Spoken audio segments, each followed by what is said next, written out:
Hello hello hello hello. Good evening, नमस्कार बच्चों, नमस्कार। कैसे हो भाई सब लोग? हाउ आर यू बेटा?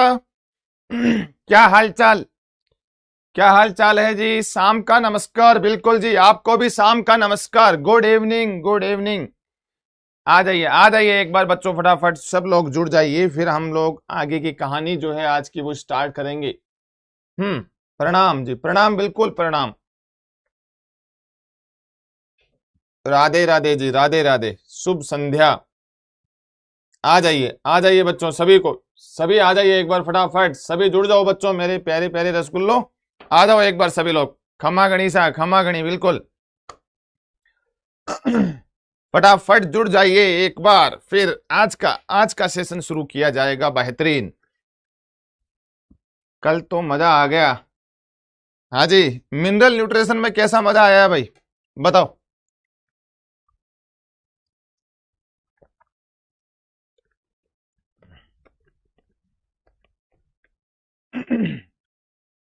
हाँ, गला थोड़ा सा रहता है बेटा। कई बार होता है ना कि जैसे कोई आपने थोड़ा ठंडा पानी पी लिया, या फिर मान लीजिए खाना वाना खाने के बाद में आइसक्रीम वगैरह खा ली, तो उससे थोड़ा सा गला खराब हो जाता है। तो है थोड़ा सा, लेकिन आई एम कंफर्टेबल, कोई दिक्कत नहीं है। हाँ जी। हम्म। कल का कल की क्लास में मजा आया कि नहीं आया बताइए? Mineral and nutrition. Mineral and nutrition जो है, उसमें मजा आया या नहीं आया? और एक सबसे बड़ी बात कि भाई साहब, कहानी ये थी कि हम निर्माण वाले ही ज्वाइन नहीं कर रहे थे। सबसे बड़ी बात थी ये, हम निर्माण वाले ही ज्वाइन नहीं कर रहे थे। कुछ बच्चे थे जिनके तो मुझे नाम भी याद है, इंडिविजुअल, ठीक है, जिनके तो नाम भी याद है, लेकिन सभी बच्चे तो उसमें नहीं आए थे। ठीक है। क्यों? क्योंकि आप लोगों को वो चैप्टर पढ़ना ही नहीं है कभी। आई थिंक हो सकता है ऐसा ही होगा। क्यों? क्योंकि आप लोग, मुझे नहीं लगता कि आप लोग ये चाहते हैं कि आपका बेनिफिट हो। क्यों? क्योंकि अगर कल वो आप चैप्टर पढ़ लेते तो शायद शायद आप लोग, हो सकता है कि इन फ्यूचर जब वो चैप्टर पढ़ते तो आपको फायदा हो जाता और बेनिफिट मिलता। लेकिन कल पढ़ लेते तो बेनिफिट हो जाता। बेनिफिट हम कैसे चाहते हैं भाई? बेनिफिट कैसे हो जाए हमारा? अगर बेनिफिट ही हो गया तो फिर तो हम डॉक्टर बन जाएंगे, हमारा सिलेक्शन हो जाएगा। ऐसे कैसे हो सकता है जी? ऐसे कैसे? हम्म। तो बेटा, जो बताया जाता है वो आपके फायदे के लिए बताया जाता है ना। और देखिए, ठीक है, किसी को कोई काम हो सकता है, बिल्कुल ठीक है, मैं ये नहीं कह रहा, लेकिन सबसे अच्छी चीज, जो भी लोग आए थे, जो भी लोग ज्वाइन कर रहे थे कल, उसमें एक सबसे अच्छी चीज जो थी वो ये कि बेटा जिन्होंने कल की क्लास ज्वाइन की है ना, आप बिलीव मानिए कि उनका वो चैप्टर 90% चैप्टर उनका तैयार हो गया। ये मतलब ये मानो आप कि जिन्होंने ज्वाइन नहीं किया और जिसने ज्वाइन कर लिया, उन दोनों में फर्क आ गया कितना? एक चैप्टर का। अब कहोगे कि सर वो तो आप पेड बैच में यानी हमारे निर्माण में पढ़ाओगे। पढ़ाऊंगा, बिल्कुल पढ़ाऊंगा जी। वही सारी चीजें आपको, ट्रिक्स वगैरह सब लिखवाऊंगा, टेंशन मत लीजिए। पहली चीज तो सब पढ़ाऊंगा उसमें, लेकिन जब वो पढ़ाऊंगा तो आप लोग जिन्होंने ज्वाइन नहीं किया वो तो पहली बार पढ़ेंगे, और जिन्होंने कल का लेक्चर ज्वाइन कर लिया था वो दूसरी बार पढ़ेंगे उसी चीज को, तो वो आपसे एक कदम आगे रहने वाले हैं, यानी गलती होने के चांस कम हो जाएंगे। ठीक है बेटा? तो ये थोड़ा सा देखिए आप कि अगर आप इस टाइप की क्लास ज्वाइन करते हैं तो उससे सबसे बड़ा बेनिफिट आपका होता है कि आप एक बार अभी पढ़ लेंगे, और जब आप निर्माण में पढ़ेंगे तो आपका बिल्कुल 100%, यानी एक तरह से रिवीजन हो जाएगा उस टॉपिक का। ठीक है? तो अगर किसी ने नहीं भी क्लास ली है, कोई बात नहीं। ठीक है, मैं ये नहीं कह रहा, अगर किसी ने क्लास ज्वाइन नहीं कर पाई कोई बात नहीं, लेकिन उस क्लास को एक बार जरूर देख लेना, क्योंकि वो ट्रिक्स में है पूरा का पूरा। और ट्रिक्स में अगर आपको वो एक बार याद हो गया है ना बेटा, तो आपके लिए बहुत ज्यादा बेनिफिट रहने वाला है, वो बहुत ज्यादा बेनिफिट। ठीक है? तो इसलिए थोड़ा सा आप उसको एक बार चैप्टर को पूरा पढ़ें। क्या हुआ? क्या हुआ ये? हम्म। अपने आप ही छोटा हो गया जी? ऐसे कैसे? ऐसे कैसे? ऐसे कैसे हुआ? यस, हो गया ठीक। ठीक हो गया, ठीक हो गया। हाँ जी। चलिए, तो आज का सेशन आज का सेशन हम स्टार्ट करेंगे जी। और आज का जो सेशन स्टार्ट होने वाला है नया चैप्टर के साथ, यानी हमारा चैप्टर नंबर 4। 3 चैप्टर हम कंप्लीट कर चुके हैं, चौथा चैप्टर आज शुरू कर रहे हैं, बायोलॉजिकल क्लासिफिकेशन। और बेटा जी अब समझिए चीज को, एक आप एनसीईआरटी की सीक्वेंस अगर देखेंगे तो एनसीईआरटी की जो सीक्वेंस है वो क्या है, तो सबसे पहला चैप्टर एनसीईआरटी का है प्यारे बच्चों लिविंग वर्ल्ड। सबसे पहला क्या है, लिविंग वर्ल्ड का चैप्टर है जी, ठीक है।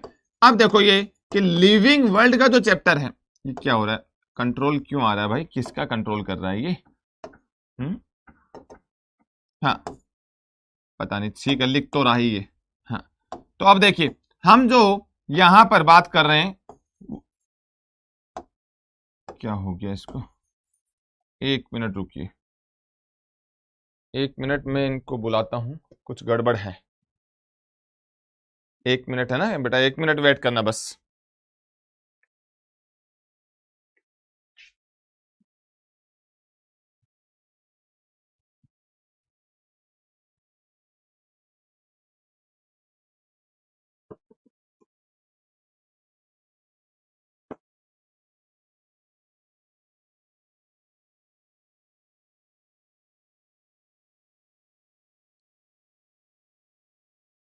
एक मिनट बेटा है ना, बस वेट करना आप 1 मिनट।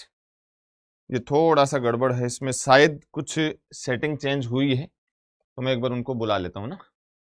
आप वेट कीजिए, 1 मिनट का वेट कीजिए बस। ज्यादा।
हाँ बच्चों, 5 मिनट वेट करना बेटा ना, एक बार रीस्टार्ट कर रहे हैं बस।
हाँ जी बच्चों, आवाज आ रही है मेरी? बताइए फटाफट, मेरी आवाज आप लोगों को सुन रही है? आई एम ऑडेबल और नोट बेटा? हाँ जी। तो हम बात कर रहे थे कि आज हमको एक नया चैप्टर शुरू करना है, वो है बायोलॉजिकल क्लासिफिकेशन। और बायोलॉजिकल क्लासिफिकेशन जो है, इसकी अगर हम शुरुआत करते हैं तो सुनिए, देखो हमने बात की थी कि जो लिविंग वर्ल्ड होता है बेटा, जो लिविंग वर्ल्ड का चैप्टर है, उस लिविंग वर्ल्ड के चैप्टर में हमने क्या क्या चीजें पढ़ी। तो उसमें सबसे पहले यह पढ़ा था कि लिविंग ऑर्गेनिज्म क्या होता है, पहला पॉइंट। फिर पढ़ा था लिविंग ऑर्गेनिज्म कितने टाइप के होते हैं, यानी बायोडाइवर्सिटी क्या रहेगी, ठीक। फिर तीसरा पॉइंट कि बायोडाइवर्सिटी जो है इसको क्लासिफाई कैसे किया जाएगा, यानी ऑर्गेनिज्म को क्लासिफाई कैसे करेंगे। और लास्ट एंड फाइनल था कि ऑर्गेनिज्म को जब क्लासिफाई करते हैं तो किसकी हेल्प से करते हैं। ये 4 पॉइंट हमने पढ़े थे, लेकिन किसी भी ऑर्गेनिज्म को क्लासिफाई हमने किया नहीं था। तो अब आज ये जो चैप्टर हम शुरू कर रहे हैं, इस चैप्टर में हम क्या पढ़ेंगे बेटा? तो इस चैप्टर में हम पढ़ेंगे कि पूरे बायोस्फीयर में कितने टाइप के लिविंग ऑर्गेनिज्म है और उनको कितने टाइप में डिवाइड किया गया, यानी how many types of living organism and उनको कैसे डिवाइड किया गया, कौन कौन से क्लासिफिकेशन सिस्टम थे, उनके थ्रू हमने उनको डिवाइड किया। ये सारी की सारी चीजें आज यहां पर डिस्कस की जाने वाली है। तो बेटा जी, इस चैप्टर में हम क्या पढ़ेंगे कि जितने भी लिविंग ऑर्गेनिज्म है उनको हमने 5 किंगडम में यानी 5 किंगडम में क्लासिफाई कर दिया। और 5 किंगडम में जो क्लासिफाई किया उनमें से 3 किंगडम हम अकेले इसी चैप्टर में पढ़ने वाले हैं। यानी सोचिए, पूरे बायोस्फीयर में टोटल नंबर ऑफ किंगडम कितने हैं? तो वो हमने कहा टोटल नंबर ऑफ किंगडम है 5, टोटल 5 किंगडम है। उनमें से इस चैप्टर में कितने पढ़ेंगे बेटा? टोटल 3। यानी इंपॉर्टेंस समझ रहे हैं आप इस चैप्टर की, कि पूरी बायो में से 75% पोर्शन तो इसी में पढ़ा जाता है। पूरे 5 किंगडम है, उनमें से आप 3 किंगडम पढ़ोगे, वायरस पढ़ोगे, लाइकेन पढ़ोगे और माइकोराइजा पढ़ोगे। यानी पूरी बायो का ऑलमोस्ट 70 से 75% पोर्शन आप इसी में पढ़ने वाले हो। यहां तक की बात समझ में आई? अब चलिए हम यहां से शुरू करते हैं कि जितने भी हमारे पास लिविंग ऑर्गेनिज्म हैं पूरे वर्ल्ड में, पूरे बायोस्फीयर में जितने भी लिविंग ऑर्गेनिज्म हैं, इन लिविंग ऑर्गेनिजम्स को सबसे पहले क्लासिफाई किसने किया, यानी सबसे पहला साइंटिफिक क्लासिफिकेशन किसने दिया था? तो बेटा जी वो थे एरिस्टोटल। इनको तो आप बहुत अच्छे से जानते हो जी, क्यों? क्योंकि ये पप्पा है। एरिस्टोटल को तो बहुत अच्छे से जानते हैं हम लोग। क्यों जानते हैं? क्योंकि ये पप्पा जी हैं किसके? बायोलॉजी के। तो फादर ऑफ बायोलॉजी इनको कहा जाता है। इन्हीं को फादर ऑफ जूलॉजी भी कहा जाता है, इन्हीं को फादर ऑफ एम्ब्रियोलॉजी भी कहा जाता है। बड़े यहां पर भाई साहब बहुत दिमाग वाले थे ये, ठीक है। वैसे कहा जाता है ये फिलोसफर थे, दार्शनिक थे। तो एरिस्टोटल जो है इन्होंने क्या किया? इन्होंने भाई साहब सबसे पहले डिवाइड किया प्लांट्स को। देखना ध्यान से, अब सुनना बेटा जी। सबसे पहले किसको डिवाइड किया? इन्होंने प्लांट्स को डिवाइड किया। किस बेसिस पे डिवाइड किया गया था? किस बेसिस पे डिवाइड किया? तो प्लांट्स को डिवाइड किया इन्होंने ग्रोस मॉर्फोलॉजी। किसके बेसिस पे बेटा? Gross morphology. अब कईयों को यह समस्या आती है, सर ये ग्रोस मॉर्फोलॉजी क्या होती है? ग्रोस मॉर्फोलॉजी का मतलब होता है उसके एक्सटर्नल कैरेक्टर, उस ऑर्गेनिज्म के एक्सटर्नल कैरेक्टर बाहर से देखने पे कैसा दिखाई दे रहा है। तो ग्रोस मॉर्फोलॉजी के बेसिस पे प्लांट्स को कितने पार्ट में डिवाइड किया? टोटल 3 में। कौन कौन से? तो एक जो इन्होंने बताया वो था बेटा जी हर्ब्स। पहला प्लांट कौन सा बता दिया? हर्ब्स में बता दिया। दूसरा प्लांट, तो दूसरा जो था वो आ गया था यहां पर बच्चों श्रब्स, ठीक है। और तीसरा एंड फाइनल जो था वो हो गया इसमें ट्री। यानी हम सीधा सीधा कहे तो कह देंगे प्लांट को उनकी ग्रोस मॉर्फोलॉजी के बेसिस पे कितने पार्ट में डिवाइड कर दिया? टोटल 3 पार्ट में डिवाइड कर दिया। किसके बेसिस पे? मॉर्फोलॉजी के बेसिस पे, ठीक है सर। दूसरा जो था इनका वो था बेटा एनिमल। अब एनिमल को भी डिवाइड करेंगे, बात तो ठीक है, एनिमल भी डिवाइड होने वाला है। एनिमल को जब डिवाइड किया गया तो किसके बेसिस पे डिवाइड किया प्यारे बच्चों? तो एनिमल को डिवाइड किया presence and absence of RBC. RBC की प्रेजेंस और आरबीसी की absence के बेसिस पर ध्यान से सुनिए बेटा, अभी यहां पर बहुत इंपॉर्टेंट चीज है, ये बहुत इंपॉर्टेंट चैप्टर है। तो यहां पर ध्यान से सुनिए, एनिमल को किस बेसिस पे, presence and absence of RBC के बेसिस पे, और कितने पार्ट में, तो एनिमल हो गए बेटा जी दो, कौन कौन से, तो एक तो एनिमा और एक आ जाएगा आपका एनिमा, ये दो। ये जो होता है एनिमा, इसमें क्या होगा बेटा, तो जिसमें ए आ गया मतलब उसमें आरबीसी अब्सेंट, ये ध्यान रख लो, ए फॉर अब्सेंट, तो जिसमें ए आ रहा है उसमें आरबीसी अब्सेंट, और जिसमें ई आ रहा है उसमें आरबीसी क्या हो जाएगा, प्रेजेंट।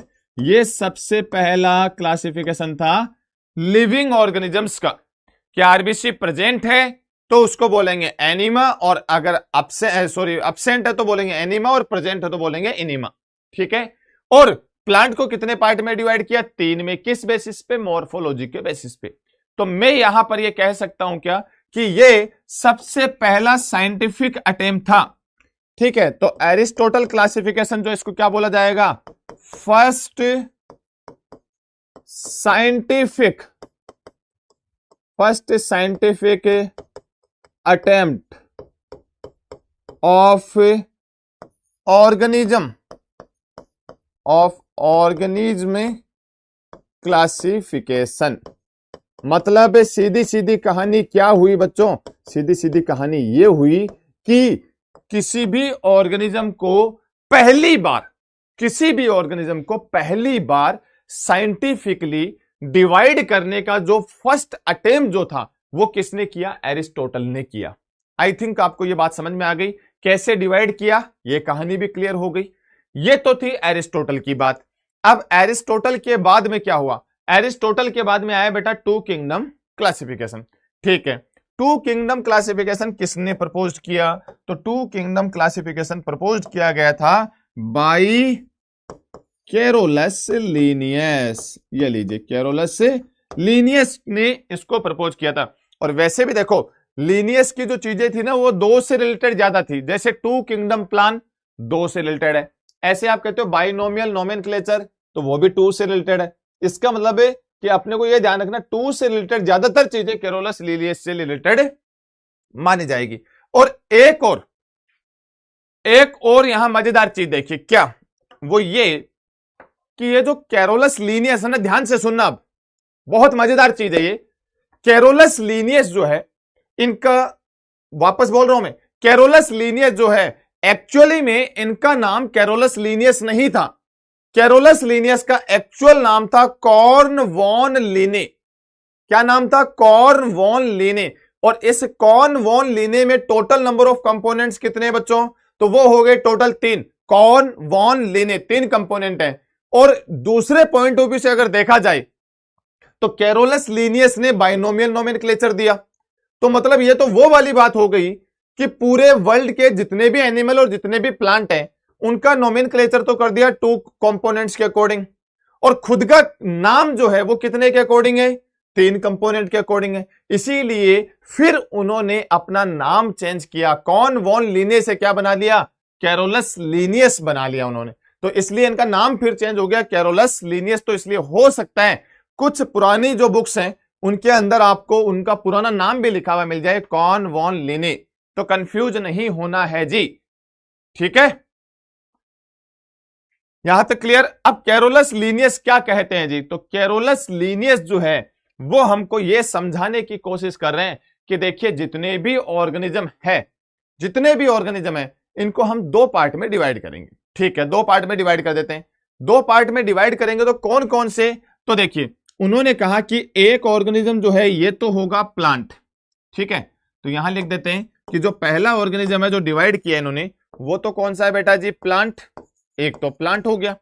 एक ऑर्गेनिज्म जो होगा इसको कहेंगे हम एनिमल, ठीक है भाई, एक प्लांट और एक एनिमल, 2 ऑर्गेनिज्म हो जाएंगे, ठीक। यानी पूरे वर्ल्ड में कितने टाइप के ऑर्गेनिज्म प्रेजेंट है, सिर्फ 2 टाइप के, एक को हम प्लांट कहते हैं, एक को हम एनिमल कहते हैं, ठीक है। यहां तक की बात समझ में आ गई। अब ये कह रहे कि इनको डिवाइड किस बेसिस पर किया गया, डिवीजन किस बेसिस पे हुआ, तो वो हम यहां लिख लेते हैं बच्चों करेक्टर। देखना, आप ध्यान से सुनना, यहां मैंने करेक्टर लिखा है। अब आपको यहां पर ध्यान से सुनने वाली बात है जी, ये जो करेक्टर है बच्चों, ठीक है, इस करेक्टर की मैं बात कर रहा हूं, तो करेक्टर जो यहां इन्होंने बताया वो कौन कौन से, तो सबसे पहला करेक्टर इन्होंने बताया प्यारे बच्चों सेल वॉल। अब सुनना देखो ध्यान से क्या कह रहा है, सेल वॉल की बात की सबसे पहले, और सेल वॉल जो था वो क्या, तो इन्होंने कहा कि हमारे पास जितने भी ऑर्गेनिज्म हैं उनमें से जिस पर भी सेल वॉल प्रेजेंट है, जिस पे भी सेल वॉल होगी वो सारे के सारे क्या हो जाएंगे, प्लांट। यानी प्लांट में क्या होती है, सेल वॉल प्रेजेंट होती है। बात समझ में आई। और जिसमें भी सेल वॉल एब्सेंट होगी वो क्या हो जाएगा, वो हो जाएगा एनिमल। यानी प्लांट जो है इसमें सेल वॉल प्रेजेंट और एनिमल में सेल वॉल एब्सेंट। अब सर ये कैसे कहानी रही, तो इसको समझना, इससे बहुत अच्छे क्वेश्चंस बनते हैं आपके। कैसे, जैसे मान लीजिए मैं कह रहा हूं कि ये टोटल हमारे पास 6 ऑर्गेनिज्म है पूरे वर्ल्ड में, ठीक है। इन 6 ऑर्गेनिज्म में ये मान लेते हैं फंजाई है, ये मान लेते हैं कोई प्लांट है, ये मान लेते हैं बैक्टीरिया है, ये मान लेते हैं फंजाई, ये मान लेते हैं एनिमल, और ये मान लेते हैं प्लांट। अब ये जो 6 ऑर्गेनिज्म है इनमें से उस प्लांट वाले में कितने जाएंगे भाई, तो उस प्लांट वाले में देखो फंजाई भी उस प्लांट में जाएगा। क्यों, क्योंकि फंजाई पे भी सेल वॉल है, ठीक। उसमें ये प्लांट जाना ही जाना है, ये वाला फंजाई भी जाएगा, ये वाला भी जाएगा, और बैक्टीरिया भी जाएगा क्योंकि बैक्टीरिया में भी सेल वॉल होती है।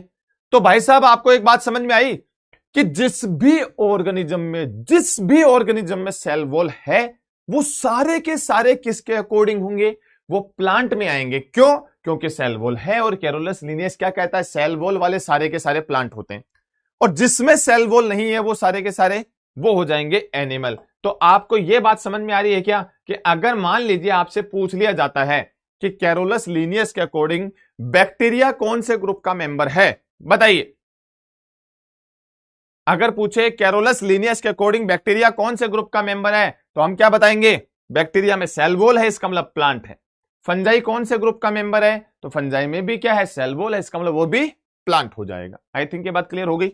अब चलिए जी सेकंड क्या है, तो सेकंड आएगा बेटा जी, अब इनमें हम कहते हैं लोकोमोशन। सेकंड पॉइंट लोकोमोशन की बात करेंगे। लोकोमोशन मतलब मूवमेंट होना। तो यह कहा जाता है कि एनिमल में लोकोमोशन प्रेजेंट रहेगा, ठीक है, कैरोलस लिनियस ने यह कह दिया। और प्लांट है इसमें लोकोमोशन क्या रहेगा, एब्सेंट, ठीक है। कैरोलस लिनियस के अकॉर्डिंग आ गया लोकोमोशन मतलब है एक जगह से दूसरी जगह जाना। तो एक कैरेक्टर ये हो गया। फिर और तो एक होता है बेटा, इसको कहते हैं कॉन्ट्रैक्टाइल सिस्टम। और कॉन्ट्रैक्टाइल सिस्टम क्या होता है, कॉन्ट्रैक्टाइल सिस्टम का मतलब होता है कॉन्ट्रैक्शन होने वाला सिस्टम, संकुचित होने वाला सिस्टम।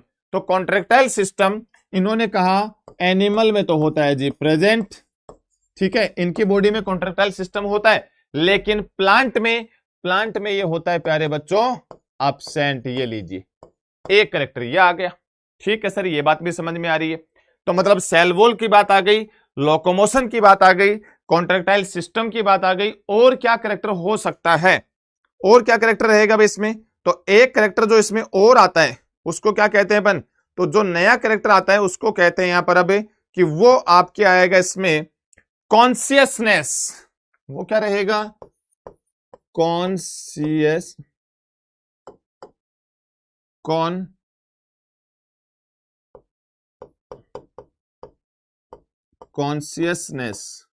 और आपको पता है बेटा कॉन्शियसनेस जो होता है लिविंग का कैरेक्टर होता है, ठीक है। तो इसने क्या कहा, कॉन्शियसनेस जो इसमें क्या होगा, थोड़ा सा हाई, ठीक है, हाई कह दीजिए या कह दीजिए फास्ट।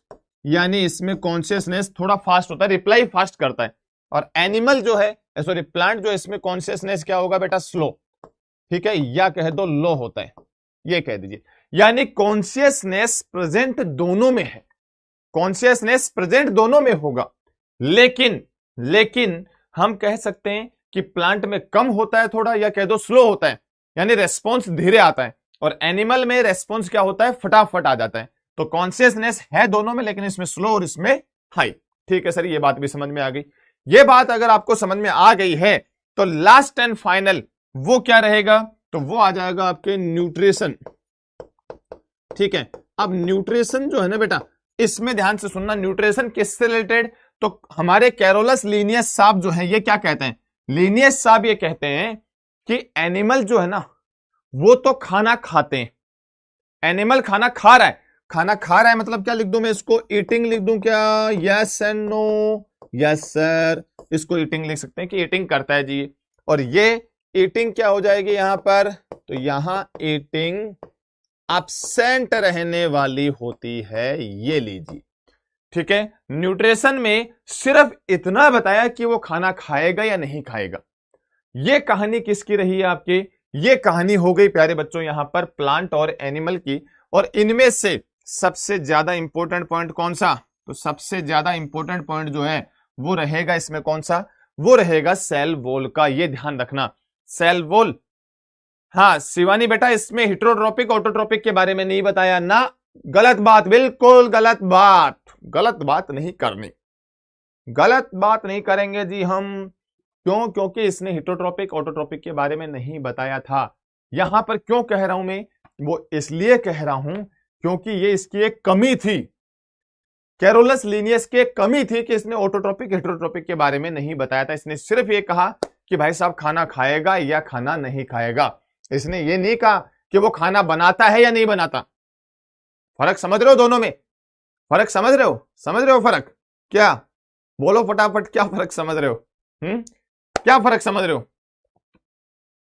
फर्क ये होता है, ईटिंग का मतलब खाना खाना है। आपको बना बनाया खाना मिल गया, आप खाना खाना है, आप खाओगे कि नहीं खाओगे बात अलग है। और ऑटोट्रोपिक और हेटरोट्रोपिक का मतलब क्या होता है? खाना बनाओगे या नहीं बनाओगे, दोनों में फर्क हो गया। क्लियर है क्या ये चीज? परफेक्ट। चलिए जी, चलिए चलिए चलिए चलिए चलिए चलिए चलते चलते। हाँ जी, अब आएगा इसमें drawback. Okay, drawback of two kingdom classification. Two kingdom classification, drawback क्या क्या रह गई, क्या कमी रह गई भाई? अरे ऐसी क्या कमी रह गई थी? तो क्या कमी रह गई ऐसी? तो यहां कैरोलस लिनियस पूछ रहा है, ऐसी क्या कमी रह गई थी मेरे क्लासिफिकेशन में कि आखिर तुमको ये लिखना पड़ा? ऐसी क्या कमी रह गई थी मेरे क्लासिफिकेशन में कि आखिर तुमको ये लिखना पड़ा? ये क्यों लिखना पड़ा? इसलिए लिखना पड़ा कि पहली कमी जो थी इसमें वो ये थी, पहली कमी जो थी वो इसमें ये थी, क्या? वो ये थी कि इसमें इस पूरी टेबल को अगर आप पढ़ोगे अच्छे से तो आपको ये नहीं पता चलेगा कि वो यूनिसेलुलर है या मल्टी सेलुलर है। बताइए, आपको पता चला गया हाँ या ना?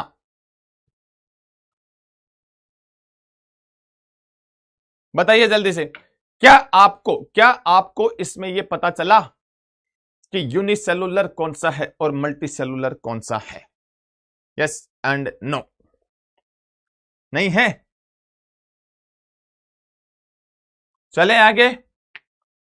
ठीक है जी। तो अब देखिए, इसमें कहीं पर भी यूनिसेलुलर मल्टी सेलुलर के बारे में नहीं पता, यानी मैं लिख सकता हूं कि did not explain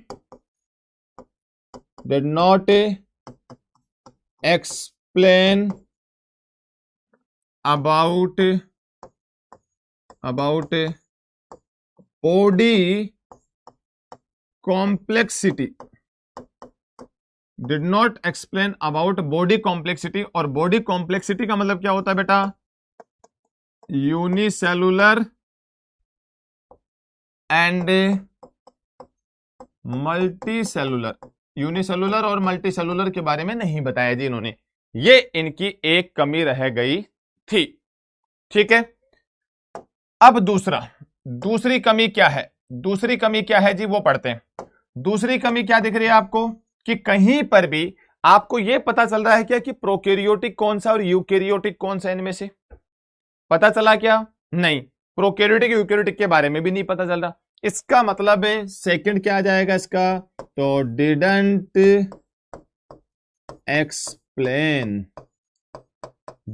explain about cell complexity. और सेल कॉम्प्लेक्सिटी को ही क्या कहा जाता है बच्चों? तो सेल कॉम्प्लेक्सिटी का मतलब होता है यहां पर प्रोकैरियोटिक। सेल कॉम्प्लेक्सिटी मतलब क्या हो गया? प्रोकैरियोटिक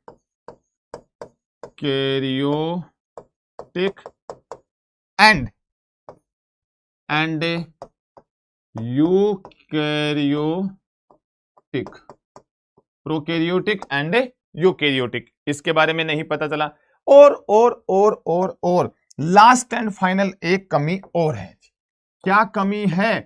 वो यही तो कमी है कि ये खाना खा रहा है या नहीं खा रहा है, ये तो बता दिया, लेकिन ये नहीं बताया खाना बनाया था या नहीं बनाया था, यानी ऑटोट्रोपिक और हिट्रोट्रोपिक के बारे में नहीं बताया। तो यहां आ जाएगा आपका ऑटोट्रोपिज्म एंड हिटेरोट्रोपिज्म, हिटेरोट्रोपिक इंफॉर्मेशन absent। ये लीजिए, इसके बारे में भी कोई इंफॉर्मेशन नहीं थी, तो इंफॉर्मेशन absent, इसके बारे में इंफॉर्मेशन यहां पर क्या हो गई बेटा?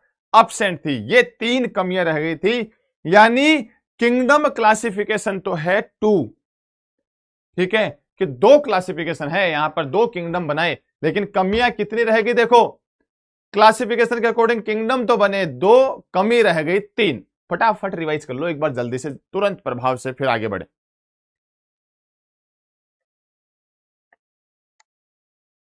सेल कॉम्प्लेक्सिटी का मतलब होता है प्रोकैरियोटिक सेल या यूकैरियोटिक। अरे प्रोकैरियोटिक और यूकैरियोटिक सेल क्या है? क्या फर्क है दोनों में?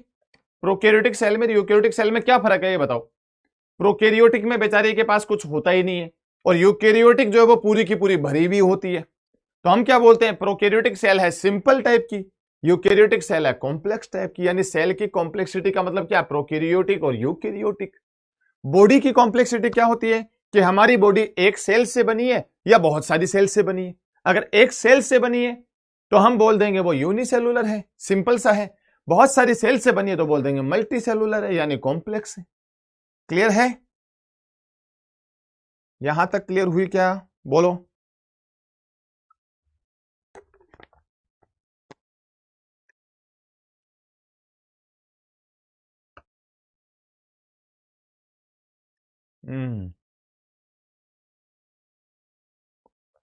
चले चलिए जी, तो 2 किंगडम हुआ जी पूरा। जैसे ही 2 किंगडम पूरा हुआ वैसे ही नया यहां पर क्लासिफिकेशन सिस्टम आ गया। क्या? 2 किंगडम जब पूरा हुआ तो यहां पर नया क्लासिफिकेशन आया जी 3 किंगडम क्लासिफिकेशन। और 3 किंगडम क्लासिफिकेशन किसने प्रपोज किया? तो ये था बच्चों HEACKEL, हेकल। किसने प्रपोज किया 3 किंगडम? हेकल ने। अरे हे कैल, 3 ही तो वर्ड है, 3 ही तो लेटर है, तो हे कैल 3 लेटर है, इसका मतलब 3 किंगडम क्लासिफिकेशन किसने प्रपोज कर दिया जी? वो कर दिया हेकल ने। 2 किंगडम किसने किया? तो 2 से रिलेटेड चीजें तो हमेशा ही कौन बात करता है? जिसने अपना नाम ही 2 में कन्वर्ट कर लिया, मतलब कैरोलस लीनियस। तो 2 किंगडम कैरोलस लीनियस और 3 किंगडम आ गया हेकल। अब हेकल जो है, ये जो इसने 3 किंगडम प्लान बताया, उसका बेसिस क्या रखा, किस बेसिस पे बताया बेटा जी, उसकी बात करते हैं। किस बेसिस पे 3 किंगडम प्लान दिया? तो बेटा जी इसने क्या किया, हेकल ने क्या किया? हेकल ने ये देखा कि यार इसकी 3 कमियां हैं। इसकी कितनी कमी है? 3। कौन कौन सी?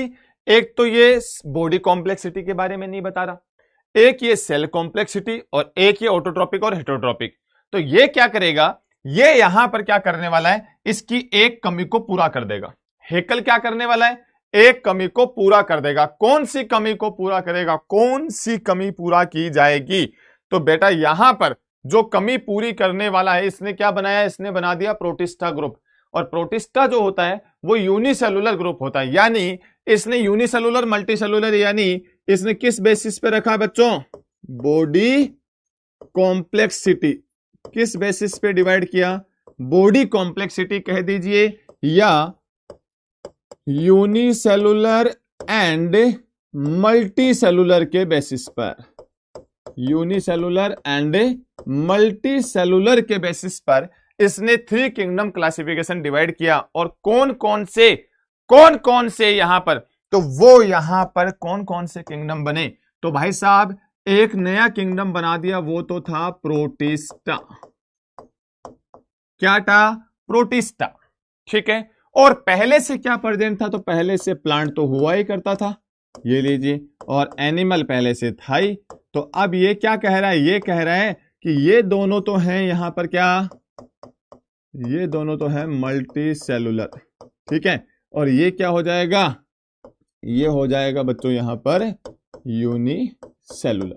तो ये यूनिसेलुलर, ये मल्टी सेलुलर। और अगर पूछे आपसे कि थ्री किंगडम क्लासिफिकेशन के अकॉर्डिंग कौन सा क्लासिफिकेशन आपका किंगडम बनाया गया था, तो प्रोटिस्टा का फॉर्मेशन हुआ किसने, हेकल ने किया। किस बेसिस पे, बॉडी कॉम्प्लेक्सिटी के बेसिस पे किया। यहां तक क्लियर है क्या, बोलिए फटाफट, हाँ या ना।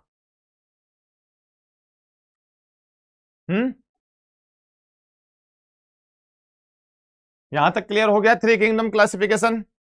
तो जैसे ही थ्री किंगडम क्लासिफिकेशन आया बेटा, थ्री किंगडम के आते एक कमी पूरी हो गई। यहां पर कितनी कमियां थी, यहां पर कमियां थी 3, तो इनमें से बॉडी कॉम्प्लेक्सिटी तो हो गई ना पूरी, ठीक है सर ये तो हो गई। अभी भी कितनी कमी बची हुई है, 2 कमी अभी भी बची हुई है। तो अब इसके बाद में कौन आएगा जी, इसके बाद में हेकल का ही छोटा भाई कौन आएगा, तो इसका छोटा भाई है जी कोपलैंड। क्या है इसका छोटा भाई, कोपलैंड। तो कोपलैंड आता है, हेकल का छोटा भाई है कोपलैंड। कोपलैंड आता है और कोपलैंड देखता है कि यार हेकल ने तो बॉडी कॉम्प्लेक्सिटी भी बता दी, ठीक है, सेल वॉल जो है वो पहले बता चुके हैं। तो अब तो इसकी 2 ही कमी बची है, कौन सी, एक तो वो नहीं बता रहा कि वो प्रोकैरियोटिक यूकैरियोटिक है या फिर न्यूट्रिशन वाला। तो इसने क्या किया, इसने प्रोकैरियोटिक और यूकैरियोटिक को बेसिस मान लिया। यानी इसने किस बेसिस पर किया, तो बेटा जी आ जाएगा इसका बेसिस क्या, सेल कॉम्प्लेक्सिटी। तो C for Copeland, C for cell, ऐसे याद रख लोगे, ठीक है। तो C for Copeland and C for cell complexity, या इसी को बोले तो क्या बोल देंगे, प्रोकैरियोटिक एंड यूकैरियोटिक। तो प्रोकैरियोटिक और यूकैरियोटिक जो सेल है उनके बेसिस पे क्या हो गया, 4 किंगडम आ गया। और 4 किंगडम में कौन सा नया ग्रुप बन गया, कौन सा नया ग्रुप बना, वो था जी मोनेरा। कौन सा बन गया, मोनेरा।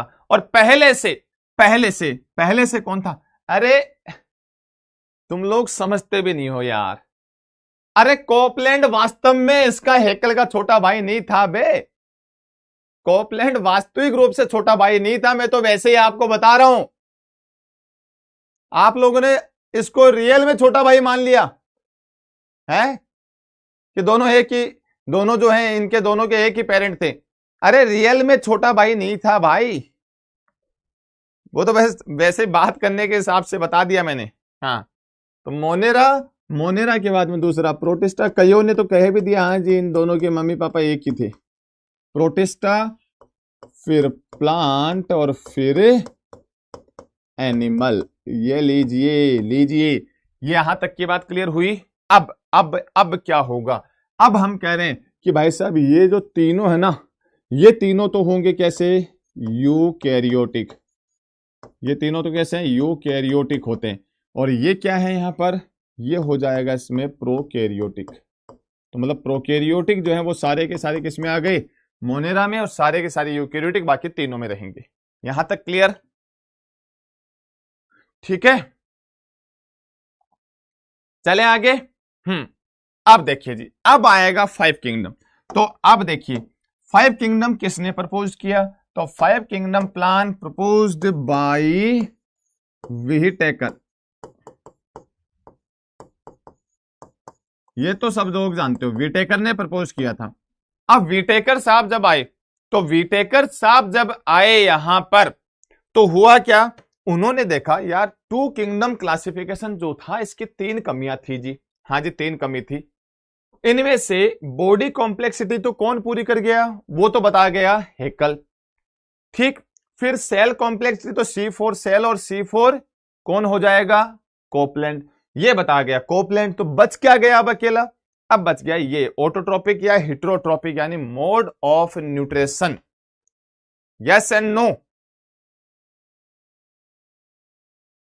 ठीक है, यहां तक समझ में आई कहानी। तो अब हेकल के पास ऑप्शन क्या बचा, तो हम यहां पर लिखते हैं कि 5 किंगडम जो क्लासिफिकेशन है उसका बेसिस क्या रखा गया, किस बेसिस पे आया जी, तो सबसे पहला बेसिस क्या था? वो था बच्चों मोड ऑफ न्यूट्रिशन।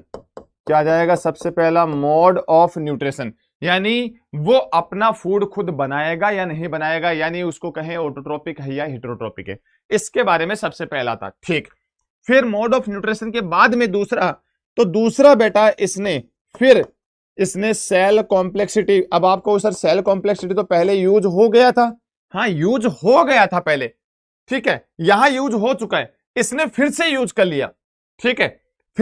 फिर बॉडी कॉम्प्लेक्सिटी, ये लीजिए, तो बॉडी कॉम्प्लेक्सिटी भी इसने यूज किया, ठीक है, इसने फिर से यूज कर लिया। और तो इसमें लिखेंगे एक रिप्रोडक्शन, ये इंपॉर्टेंट है बेटा, तो रिप्रोडक्शन भी, यानी वो एसेक्सुअल रिप्रोडक्शन करता है या सेक्सुअल रिप्रोडक्शन करता है, इसके बारे में भी बताया जी। और लास्ट में, लास्ट एंड फाइनल क्या है? तो वो आ जाएगा इसमें फाइलोजेनी, और फाइलोजेनी आप बहुत अच्छे से जानते होंगे, ठीक है, क्योंकि आप होशियार लोग हो, प्यारे बच्चों, आपने पढ़ा था लास्ट क्लास में, मेरे प्यारे प्यारे रसगुल्लो, चाशनी खत्म तो नहीं हो गई? बोलो फटाफट जल्दी से, है चाशनी खत्म तो नहीं है? याद आ रहा है? फाइलोजेनी, इवोल्यूशन के रिलेशनशिप जो होता है उसको फाइलोजेनी कहते हैं जी, ठीक है। तो ये इवोल्यूशन का रिलेशनशिप वाला है।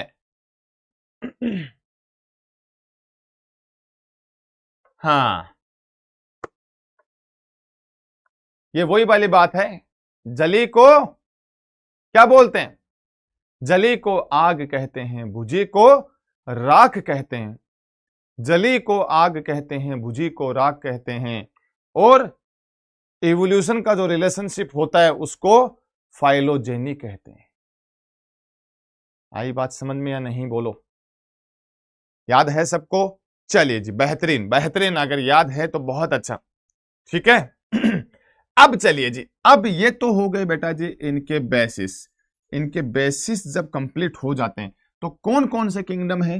तो भाई साहब इन्होंने, देखिए, सबसे पहला किंगडम हमारे पास कौन सा? तो सबसे पहला किंगडम तो है मोनेरा।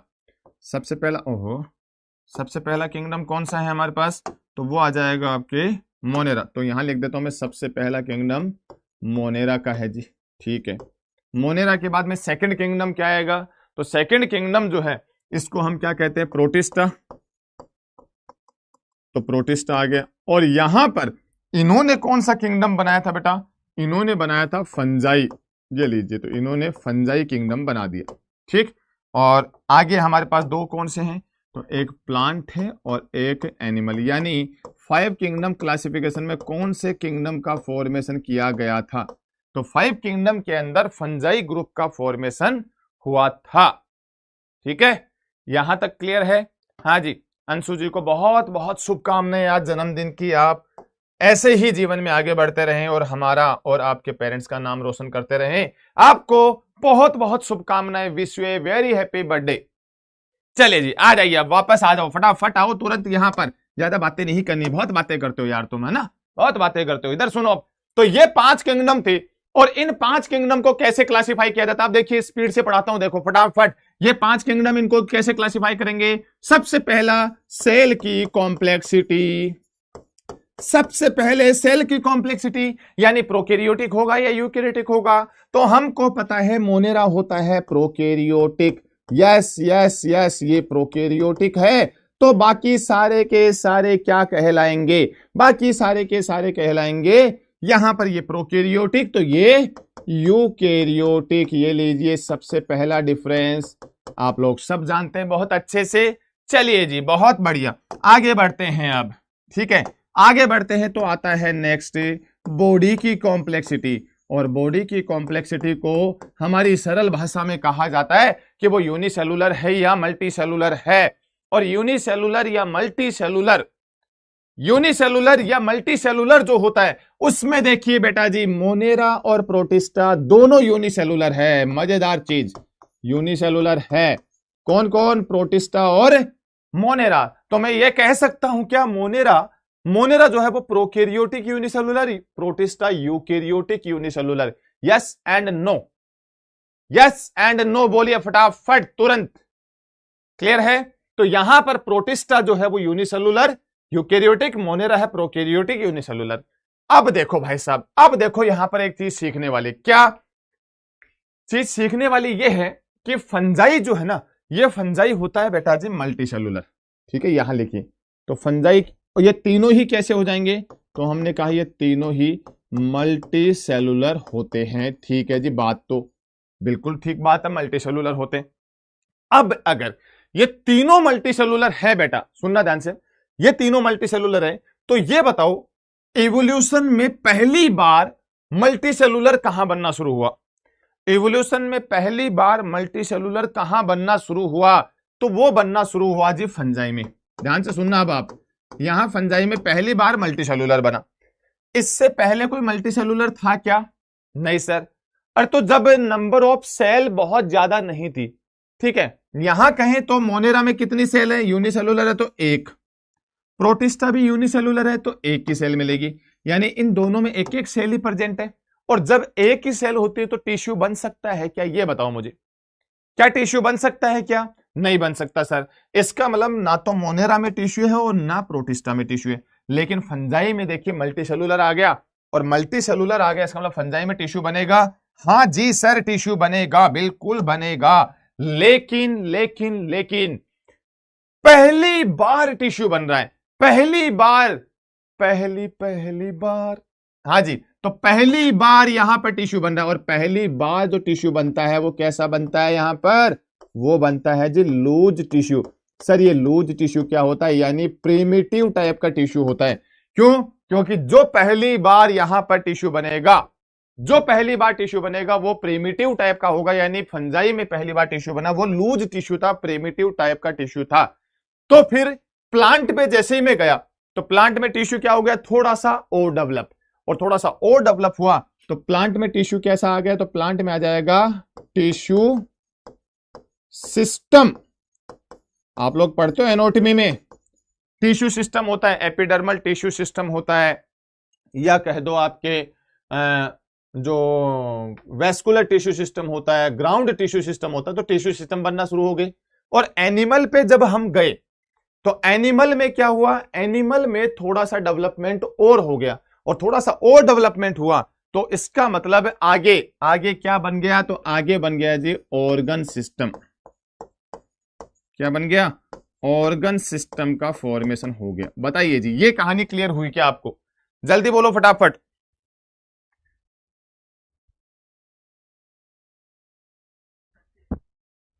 ये कहानी क्लियर हुई या नहीं हुई,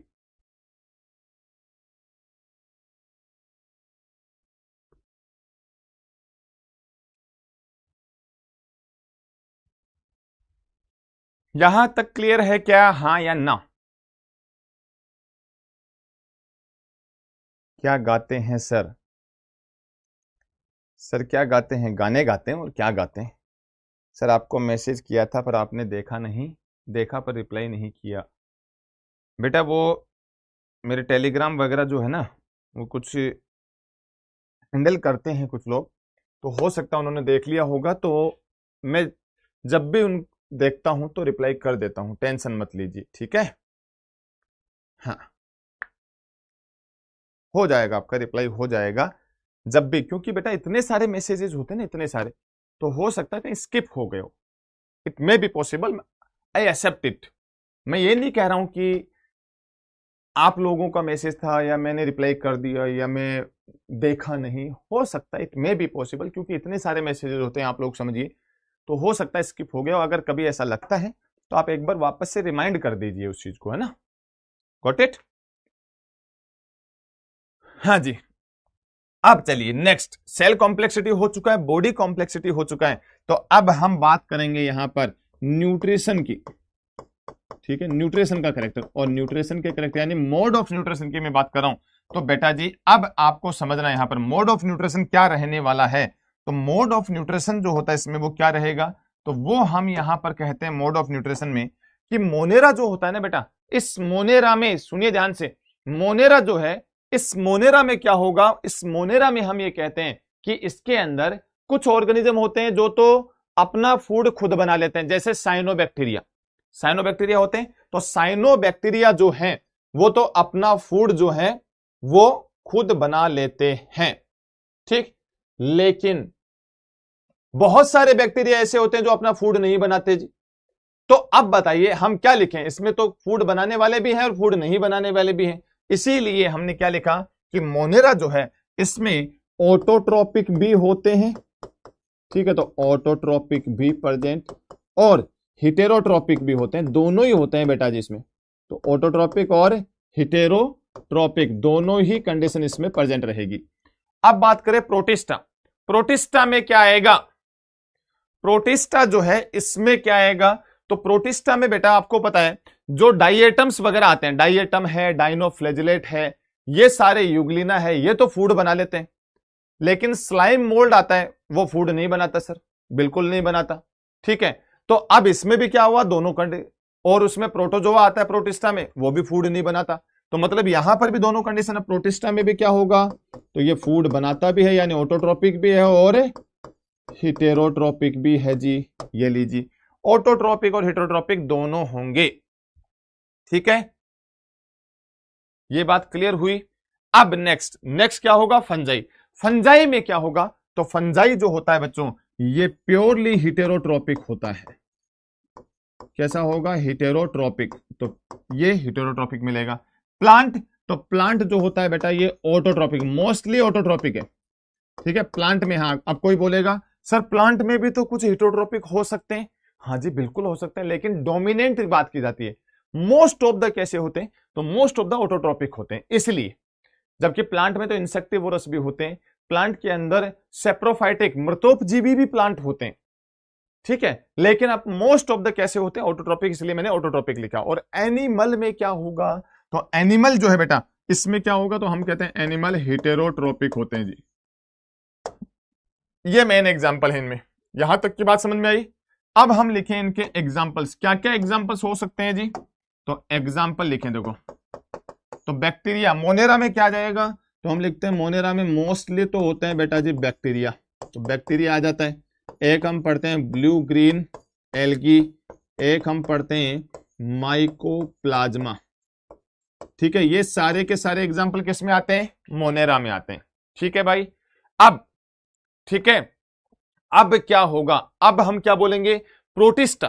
प्रोटिस्टा में क्या क्या आएगा, तो प्रोटिस्टा जो है इसमें क्या आते हैं, तो प्रोटिस्टा में आते हैं जी डाइएटम्स, ठीक है। प्रोटिस्टा में डाइएटम्स और बोलिए डाइनोफ्लैजिलेट, ठीक है। तो डाइनोफ्लैजिलेट्स आ जाएंगे, और तो हम लिखेंगे यूग्लिना, यूग्लिना भी आता है, और प्रोटोजोआ, प्रोटोजोआ भी इसी का मेंबर है। तो ये सारे के सारे प्रोटिस्टा के मेंबर हो जाते हैं, ठीक।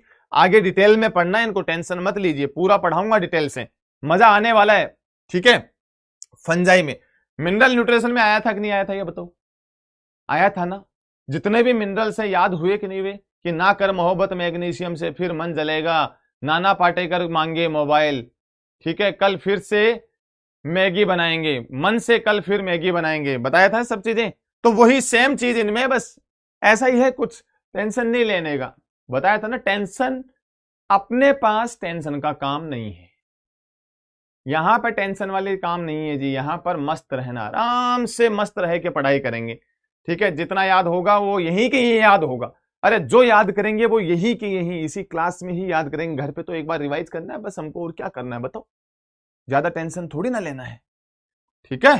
तो याद हो जाएगा सब, टेंशन मत लीजिए, ठीक है। किसी को अगर मान लीजिए यूग्लिना नहीं याद हुआ, डाइएटम्स नहीं याद हुए, डाइनोफ्लेजिलेट नहीं याद हुए, फंजाई नहीं याद हुआ, सब हो जाएंगे अब, ठीक है। फंजाई में कौन कौन से लिखें, तो हम लिख सकते हैं फाइकोमाइसिटीज, ठीक है। तो फाइकोमाइसिटीज ये लीजिए, और तो आप लिखना चाहो तो लिख सकते हो एस्कोमाइस। अब कोई कह देगा सर पूरे तो लिखे नहीं है आपने, कोई जरूरी नहीं है जी, पूरे नहीं लिखूंगा, मेरी मर्जी है, ठीक है, क्योंकि आगे डिटेल में पढ़ाना ही है।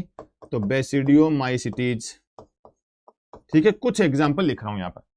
प्लांट में, तो प्लांट जो है वो क्या होगा, तो वो प्लांट वाला आ जाएगा आपके एंजियोस्पर्म, एक ही लिखूंगा जी, ये लीजिए एंजियोस्पर्म, और इसमें क्या आ जाएगा एनिमल में, तो एनिमल में हम लिखते हैं यहां पर कोरडेटा, क्या जाएगा कोरडेटा।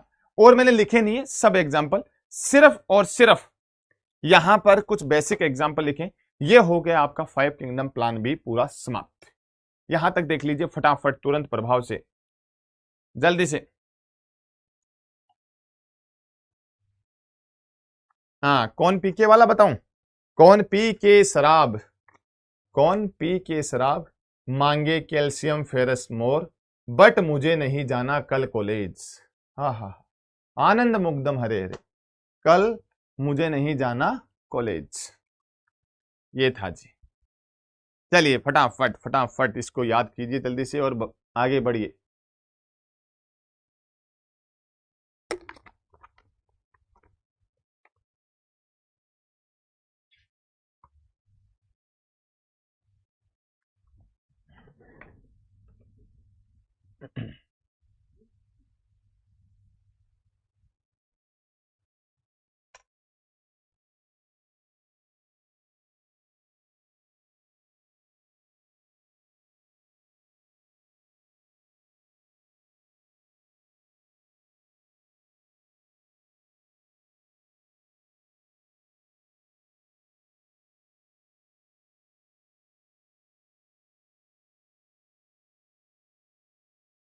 सेल वॉल नहीं बताया, सेल वॉल आ जाएगी, आ जाएगी टेंस। अरे मुझे ये बताओ, कोई चीज छोड़ी है क्या आपकी अभी तक? है अभी तक कोई पॉइंट छोड़ा है क्या? मैंने कहा था ना, मैंने कहा था ना कि भाई कोई भी चीज आपके लिए छोड़ा नहीं जाएगा।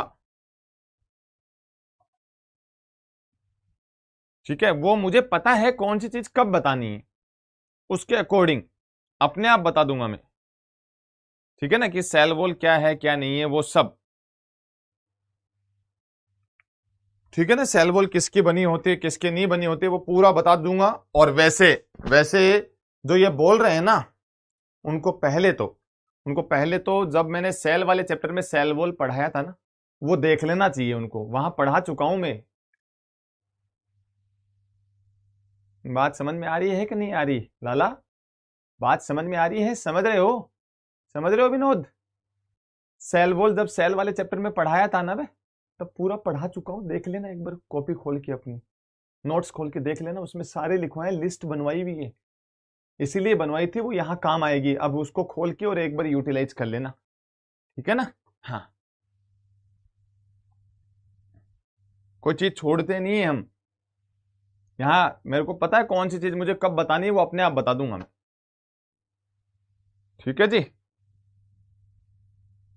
हाँ जी हाँ जी हाँ जी। अब देखिए यहां पर कुछ इंटरेस्टिंग चीज, ये आप एनसीईआरटी में, अब देखना आप 5 किंगडम प्लान दे रखा है एनसीईआरटी में, उस 5 किंगडम प्लान के नीचे एक पैराग्राफ दिया हुआ है जी, और उस पैराग्राफ में ये 4 बेचारों के नाम लिखे हुए, इनको मुख्य आरोपी बना रखा है। देखना सुनना, आप इनको मुख्य आरोपी बना रखा है यहां पर। सर कैसे आरोपी बना दिया, कैसे इनको यहां पर मुख्य आरोपी बना दिया?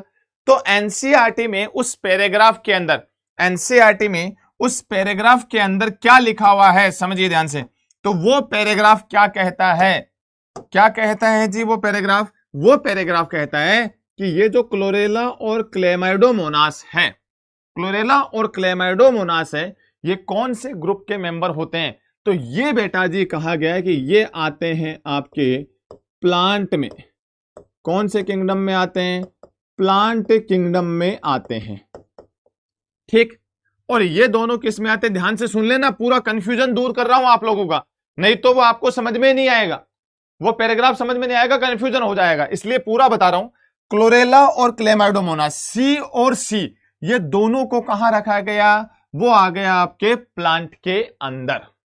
ठीक है, दोनों प्लांट में आ गए। अमीबा और पैरामीशियम, इन दोनों को, तो इन दोनों को रखा गया बेटा जी एनिमल किंगडम में। अब सर ऐसा क्यों किया गया इनके साथ, दोनों को अलग अलग में क्यों रखा, चारों को साथ में रख लेते? वो इसलिए रखा हमने क्योंकि इन दोनों में सेल वॉल क्या होती है बच्चों? इन दोनों में सेल वॉल होती है जी एब्सेंट, इसलिए इन दोनों को कहां रखा हमने? एनिमल में रखा। और इन दोनों में सेल वॉल होती है प्रेजेंट, तो दोनों में सेल वॉल प्रेजेंट है, that's why both are classified under plant kingdom. I think ये बात क्लियर हो गई आपको। ठीक, बट सबसे मजेदार चीज क्या, सबसे मजेदार चीज क्या, कि ये दोनों क्लासिफिकेशन किए गए थे वो किसके अकॉर्डिंग किए गए थे, तो ये था बेटा जी अकॉर्डिंग टू, क्योंकि सेल वॉल है ना यहां पर, इसलिए अकॉर्डिंग टू किंगडम क्लासिफिकेशन। बताइए जी बात क्लियर हुई या नहीं हुई? टू किंगडम क्लासिफिकेशन, कि टू किंगडम क्लासिफिकेशन जो है उसके अकॉर्डिंग अगर आपसे पूछे क्लोरेला और क्लेमाइडोमोनास कौन से किंगडम में आते हैं, तो हम क्या बोलेंगे, सर ये दोनों आते हैं प्लांट किंगडम में। अमीबा और पैरामीशियम किस में आते हैं, सर ये दोनों आते हैं एनिमल किंगडम में। किसके अकॉर्डिंग, टू किंगडम के अकॉर्डिंग। ठीक है जी सर, ये बात तो समझ में आ गई। ठीक है, यहां तक बात क्लियर है। अब नेक्स्ट क्या हुआ कि टू किंगडम क्लासिफिकेशन देने के बाद में समय निकलता गया। ठीक है, समय निकलता गया, टाइम निकलता गया। जब समय निकलता गया तो टू के बाद में आया थ्री किंगडम, हेकल साहब आ गए थे। ठीक, फिर थ्री के बाद में आ गया फोर किंगडम यानी कोपलैंड आ गया। कोपलैंड के बाद में आ गया फाइव किंगडम प्लान, यानी अब आ गया क्या, तो यहां पर हम लिखेंगे according to five kingdom plan. Five kingdom plan आ चुका है, और फाइव किंगडम प्लान जब आया बेटा तो क्लासिफिकेशन का क्राइटेरिया चेंज हो गया कि नहीं हो गया? हाँ जी हो गया। कैसे हो गया? तो जब टू किंगडम जब हम क्लासिफिकेशन पढ़ते थे तो हम क्या बेसिस मानते थे, सेल वॉल की प्रेजेंस या सेल वॉल की एब्सेंस, ये माना जाता था। लेकिन बेटा जी जब फाइव किंगडम प्लान आया तो फाइव किंगडम में हमने क्या देखा कि इन दोनों में से यूनिसेलुलर कौन सा है, तो हमने देखा यार क्लोरेला भी यूनिसेलुलर है, हाँ, ये भी यूनिसेलुलर है, हाँ जी, अमीबा भी यूनिसेलुलर है, हाँ, और पैरामीशियम भी यूनिसेलुलर, यानी ये चारों तो क्या हो गए, यूनिसेलुलर हो गए। बात समझ में आई या नहीं आई, बताइए जल्दी से बोलिए। इतनी बात समझ में आई क्या आपको, कि जैसे ही फाइव किंगडम प्लान हमने देखा तो फाइव किंगडम प्लान देखते ही क्या हो गया, तो फाइव किंगडम में हमने देखा कि ये चारों जो हैं वो यूनिसेलुलर हैं। अब चारों यूनिसेलुलर है, इसका मतलब प्लांट और एनिमल में तो आ ही नहीं सकता, क्योंकि एनिमल भी मल्टीसेलुलर होता है और प्लांट भी मल्टीसेलुलर होता है। तो इसका मतलब ये तो गलत रखे हुए बेचारों को। यूनिसेलुलर है तो किस में आना चाहिए, या तो मोनेरा में या प्रोटिस्टा में। तो फिर ये देखा कि ये चारों यूनिसेलुलर भी हैं और चारों ही यूकेरियोटिक भी है। तो चारों यूनिसेलुलर और चारों यूकेरियोटिक, इसीलिए फिर विटेकर ने क्या बोला कि यार इन बेचारों को, चारों भाई जो थे इन चारों भाइयों को अलग अलग कर रखा था ना, गलत वजह से अलग अलग कर रखा था, लेकिन ये तो चारों एक ही कैटेगरी के मेंबर हैं, चारों यूनिसेलुलर भी है चारों यूकेरियोटिक भी है। इसका मतलब है according to five kingdom plan all four are classified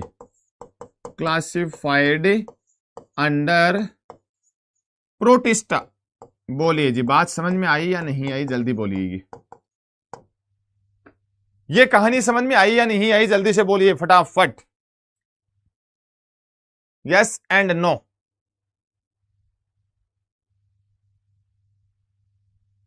यहां तक क्लियर है क्या